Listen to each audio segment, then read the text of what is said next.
बाद आपका स्वागत है और हमारे साथ हैं स्वामी दिव्यानंद जी महाराज, जो आपको बताएंगे कि इस धनतेरस आप क्या करें जिससे आपके घर में धन वैभव और सुख समृद्धि बढ़े। तो इस सबसे पहले स्वामी जी आपका बहुत बहुत स्वागत है न्यूज़ 11 भारत में। सबसे पहले मैं आपसे यही सवाल करूंगी कि धनतेरस में आभूषण खरीदने का बहुत महत्व और लोग खरीदते भी हैं, इसके पीछे का मूल कारण क्या है? ये अच्छा प्रश्न है। लोग लेते हैं लेकिन कभी शायद वो भी नहीं सोचे कि मैं क्यों ले रहा हूँ। बस धनतेरस में लेने पहले से गृहिणी सूची बना के रखती है, घर पे पकड़ाए और खरीदारी होती बहुत होती है। अवश्य जानना चाहिए, लेकिन जो भी काम करते हैं उसके जानना चाहिए कि कारण क्या है। बर्तन मतलब घर का एक बहुत बड़ा हम सिंबल का से जब घर बोलते हैं तो घर मतलब क्या है? मकान और घर दोनों में अंतर समझिए। मकान तो एक चार दीवार वाली ये मकान होगा, लेकिन एक घर यानी घर बसाना। जब हम घर बसाते हैं, हम गृहस्थ व्यक्ति हैं, हम इस संसार में आए हैं परिवार लेकर, हम समाज के अंदर रहते हैं, घर के अंदर रहते हैं।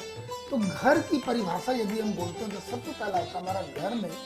तो घर बोलने से घर के अंदर में कुछ बर्तन होते हैं, रसोई होते हैं, शयन कक्ष है और मुख्य रूप से जीवकोपार्जन से संबंधित भोजन शयन ये मुख्य चीज है। जी। घर की बात करते हैं तो घर से रिलेटेड संबंधित जितनी चीजें हैं सबसे पहले रसोई आता है। तो रसोई से संबंधित जितनी चीजें बर्तन वो लेंगे, बर्तन यानी समृद्धि। तो वो बर्तन जो माता लक्ष्मी का प्रतीक है, आप किसी के घर पे जाएं, वो घर बहुत ही समृद्ध घर, ये देखकर कैसे पता चलता है?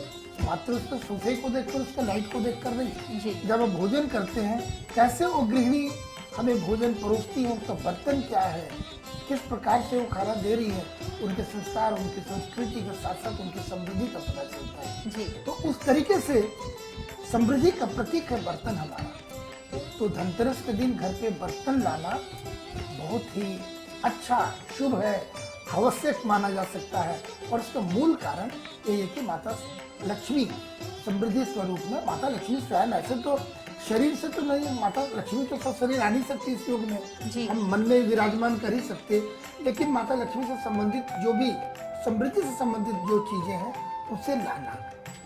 अब आप बर्तन की बात बोल रहे हैं, लोग मोहर बोलते थे पहले, आज हम सिक्के कर सकते हैं, सोने के सिक्के, चांदी के सिक्के, हाँ, और कई चीजें और साथ भी है। लेकिन मैं एक बात और बोलूँ, आपने प्रश्न नहीं किया लेकिन उसको मैं जोड़ना चाह रहा हूँ। लोग वाहन भी खरीदते हैं और पहले से बुक करा के रखते हैं। शायद बहुतों के मन में इस बात से थोड़ी मन में एक नए प्रश्न आ जाए, पर मैं चाहूँगा इसको, मेरे वाहन की बात में बोलना चाहूँगा ट्विंकल। देखिए, वाहन मतलब हो गए लोहा जी। और जब हम आभूषण या बर्तन की बात कर रहे हैं तो सोना, चांदी, कांसा, पीतल, तांबा, ये जो सुख समृद्धि से संबंधित है ये है। और वाहन की बात करते हैं तो वाहन भी माता लक्ष्मी का वो उनका प्रसाद है। मैं उससे नहीं हूँ, लेकिन क्योंकि मैं ज्योतिषी होने के नाते कारक वस्तु देखते हैं जी। लोहा कारक वस्तु शनिदेव का है और शनिदेव यम इनसे संबंधित बातें चली जाती है। तो कहीं ना कहीं जिसकी बात हम धनतेरस में जिस समृद्धि की बात कर रहे हैं, लोहे का बर्तन नहीं होता है और लोहे के बर्तन हम आज के दिन खरीदते भी नहीं, पर लोहे की गाड़ियाँ खरीदते हैं। तो व्यवसायी वर्ग हो सकता है मेरी इन बातों से वो नहीं, शायद बहुत ज़्यादा वो इस बात को न बचा पाए, लेकिन हम धर्म की बात, आध्यात्म की बात कर रहे हैं, संस्कृति की बात कर रहे हैं, तो मुझे लगा कि एक स्पर्श इस बात को पहले किया। जी। तो मूल कारण हो गया समृद्धि, इसी कारण से आभूषण और बर्तन लेते हैं। जी। जैसा माना जाता है स्वामी जी कि बहुत सारे लोग अपने घर में धनतेरस के दिन झाड़ू खरीद कर लाते हैं, इसका क्या महत्व है, इससे जुड़ी क्या कहानी है? अभी बताता हूं। देखिए, तंत्र कई प्रकार के होते हैं। एक है अडार तंत्र, बहुत कम लोग सुने होंगे, जो विद्वान है और से जानते होंगे। अडार तंत्र के अंतर्गत झाड़ू लाने का विधान है। मैं उसका कारण बताना चाहूँ कि झाड़ू क्यों आता है। मैं समझ रहा हूँ आप शायद यही जानना चाह रहे हैं। लक्ष्मी की एक बहन है, वो है दरिद्रा जी। हाँ?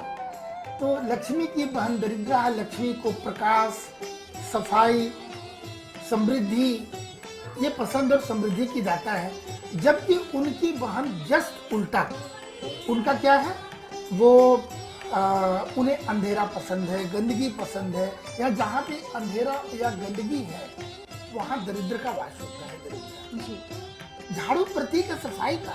जी झाड़ू स्वयं में वो दरिद्र नहीं है, वो दरिद्र को दूर करने का एक यंत्र है। तो उस यंत्र को हम लाते हैं जिससे हमारी असमृद्धि, जो समृद्धि का उल्टा है, जो दरिद्रता है, वो दूर हो। बहुत बहुत धन्यवाद स्वामी जी। और हमारे दर्शक आपकी इस बात को समझेंगे और बहुत सारे लोग खरीदते हैं और जो नहीं खरीदते हैं इस धनतेरस आप भी झाड़ू जरूर खरीदें। मैं आपसे आगे पूछना चाहूंगी कि आभूषण खरीदने और चीजें खरीदने के साथ साथ धनतेरस को स्वास्थ्य से जोड़कर देखा जाता है, मतलब ऐसा क्यों? बिल्कुल सरल सी बात है। यदि बच्चे पढ़े हों, जैसा आपने भी पढ़ा है, कहीं न कहीं वो बात स्मरण पे रहता भी, भूल जाते हैं। धनतेरस नाम ही है धनवंतरी दिवस।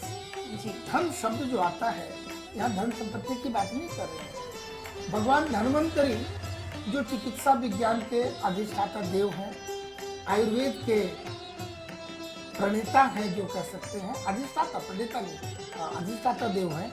तो भगवान धनवंतरी जो है वो भी 14 रत्नों में समुद्र मंथन से निकले थे और धनतेरस के ही दिन, धनतेरस, तेरस यानी 13वीं तिथि की बात हो रही है। कृष्ण पक्ष, कार्तिक मास के कृष्ण पक्ष में त्रयोदशी धनतेरस, इसलिए धन त्रयोदशी, धनतेरस जी हाँ, त्रयोदशी को तेरस बोल रहे हैं। तेरस के दिन उनका आविर्भाव हुआ है, इसीलिए, और वो हमारे स्वास्थ्य के लिए आए। इसीलिए बहुत सही प्रश्न आपने किया कि धनतेरस यानी सिर्फ हम आभूषण और गाड़ियाँ खरीद रहे हैं और समृद्धि की बात करते हैं। प्रथम सुख निरोगी काया, दूजा घर में माया, साथ है, बाकी से नहीं बता रहा हूँ। जी तो जब तक हम स्वास्थ्य हमारा सही नहीं रहता है, हम जितनी भी समृद्धि के हमारे पास साधन आ जाए, मैं समझता हूँ फिर उसका कोई अर्थ नहीं रह जाता है। इसीलिए ये देखा गया कि हम अगर स्वास्थ्य सही रहे, जिसके लिए भगवान धनवंतरी, उनकी कृपा हमें चाहिए। तो धनतेरस के दिन सबसे पहले भगवान धनवंतरी को हम पूजा करते हैं, उनसे ये आशीष मांगते हैं कि हम स्वस्थ रहें। स्वामी जी, आपकी सारी बातों को हमारे दर्शक समझेंगे। मैं आपसे ये पूछना चाहूँगी कि धनतेरस में सभी अपने अपने घर में पूजा पाठ करते हैं, तो पूजा करने की अपनी अपनी विधि सब करते हैं, अपने अपने सामर्थ्य के हिसाब से चीज़ों को करते हैं, लेकिन ऐसी कौन कौन सी चीज़ है जो हर एक व्यक्ति को पूजा करते वक्त, माँ लक्ष्मी की, गणपति जी की पूजा करते वक्त धनतेरस के दिन रखनी चाहिए? एक चीज की चर्चा अवश्य करेंगे, जैसे फूल की बात है तो पुष्प में हम लेते हैं कमल। कमल को तो अवश्य शामिल करते हैं क्योंकि माता लक्ष्मी का वो प्रिय फूल है, इसलिए। और साथ ही साथ एक खजाना होता है, ये बताना ज्यादा आवश्यक इसलिए है ट्विंकल, आज के बच्चे भी जाने हैं, माताएं बहनें जानती हैं, घर के पुरुष भी जान रहे हैं, आचार्य उन्हें बताते ही हैं, लेकिन आज के बच्चों को जानने की आवश्यकता है। भंडार, एक खजाना होता है। वो पुराने जमाने में बटुआ आता था, जब बच्चे देखे होंगे, एक थाली की तरह, और उस पर रस्सी बांधकर से लॉक करने का सिस्टम आज हम पर्स बोलते हैं। पहले जमाने में हमारे पूर्वज बटुआ रखते थे, अभी भी पुराने लोग बटुआ अपने कमर में ऐसे खोद कर रखते हैं। उस बटुआ में सब मुख्य रूप से सरसों होता है, धान होता है, तिल होता है, कौड़ी होता है, इस प्रकार के और कुछ कुछ चीजें रहती है, धनिया होता है, जी जी, उसमें कुछ सिक्के भी होते हैं। इसे पूजा करके, उसको माता लक्ष्मी को पूजा करके, कुबेर की पूजा करके, उसे रख के अपनी तिजोरी अलमीरा में रखने का ये विधान है, ताकि ये समृद्धि। अब सभी का अलग अलग विश्राम तो बड़ी लंबी बातें हो जाएंगी उस पर। सरसों, आप देखेंगे खेत में सरसों मैंने फैला हुआ है जी, उसकी समृद्धि असर। धनिया अगर हो गया तो कस के धनिया एकदम उसकी बौछार है। हमारे यहाँ माता लक्ष्मी की ऐसी कृपा, जैसे सरसों फैलता है, धनिया फैलता है, कौड़ी हमारा वो सिंबल है धन लक्ष्मी का जी। पौराणिक, इन चीजों को रख के, यानी माता लक्ष्मी की कृपा हमारे यहाँ धन धान्य, जी शब्द को भी करेंगे धन धान्य, ये धन धान्य सब समृद्ध है हमारा घर। एक बात और बताना चाहूँ, आप कभी देखे होंगे, कभी बच्चे पूछते भी हैं कि मम्मी वो क्या है। आप देखिए कभी कभी पूजा करते हैं, धान आपने देखा होगा, जो खेतों में धान आते हैं तो धान की बालियां होती हैं, लंबे उसके बाल होते हैं लंबे सा, और ऊपर में धान होता है और नीचे एक स्टिक से जो बना, मैं स्टिक ऐसे बोल रहा हूँ, बच्चों को समझने में आसान होगा नहीं, उसे गूंथ कर, बीन कर एक प्रकार बना दिया जाता है, वो मैट की तरह एक शेप देकर लाते हैं और नीचे धान लटकता रहता है। जब समृद्धि का प्रतीक है, उसे घर के सामने पूजा करके अपने भंडार घर पे या मुख्य के लिविंग रूम में, कभी दरवाजे के नीचे लगाया जाता है।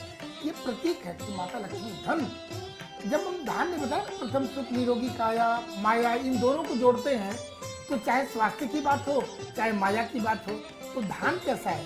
धान हम भोजन है, भोजन हम ग्रहण करेंगे तभी हम स्वास्थ्य मेरा सही रहेगा, और वो समृद्धि हमारा मेरे साथ वो सप्लीमेंट मुझे मिलता रहेगा तभी हम समृद्ध होंगे, तभी वो माया मेरे घर पे रहेगा। तो पूर्वजों को पुनः बहुत धन्य धन्य महसूस करता हूँ कि कैसा एक सिंबल बनाकर, एक सुंदर सा बनाकर घर पे लगाते हैं, वो हमारे सनातनियों का मिलेगा ही वो, और एक साल तक रहे। अब बस मैं अंतिम सवाल आपसे करूंगी आज का कि धनतेरस में भी पूजा करने का एक सही मुहूर्त होता है, तो इस बार ये मुहूर्त कैसा है, कब करनी चाहिए पूजा धनतेरस के दिन? 5 लग्न होते हैं, इसे स्थिर लग्न कहते हैं जी। 12 राशियां हैं तो 12 लग्न होते हैं, तो 12 लग्नों में 5 लग्न जो स्थिर लग्न, 3 प्रकार के, स्थिर, अस्थिर यानी चर और अचर, और एक द्विसुखा। तो अचर में तो नहीं करेंगे, जो स्थिर, हम माता लक्ष्मी या कुबेर की पूजा तब करते हैं जो स्थिरता बनी रहे। माता लक्ष्मी का एक नाम चंचलाधीश है, यानी पैसे धन संपत्ति यानी माता की कृपा जिस स्पीड में आती है उससे ज्यादा स्पीड में निकलने का नहीं मार्ग रहता है। तो माता से वैसा निवेदन करते हुए हमारा प्रयत्न होता है कि माता हमारे यहाँ आए और स्थिर लक्ष्मी की हम पूजा करें, जिसके लिए स्थिर लग्न में पूजा करेंगे। जब उस लग्न में पूजा करेंगे तो माता स्थिर हमारे यहाँ रहेंगी।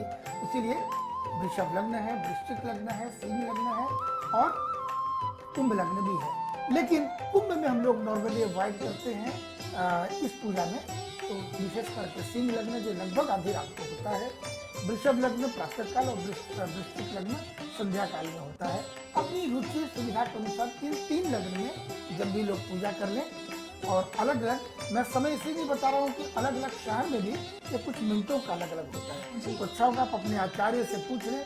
आपका बहुत बहुत धन्यवाद स्वामी जी, आपने बहुत सारी ऐसी बातें बताई जो शायद पहले हमारे दर्शक नहीं जानते होंगे और अभी उनको इन सब चीज़ों की जानकारी मिल गई, जैसे झाड़ू लेने से लेकर वो धान की वो सुंदर आकृति वाली चीज़ें लेने तक, ये सारी चीज़ें खरीदेंगे और अपने घर में माँ लक्ष्मी के आगमन का रास्ता और साफ करेंगे। माँ लक्ष्मी के आगमन के लिए इन सारी चीज़ों को अपने घर में अपने पूजा स्थान पर रखेंगे।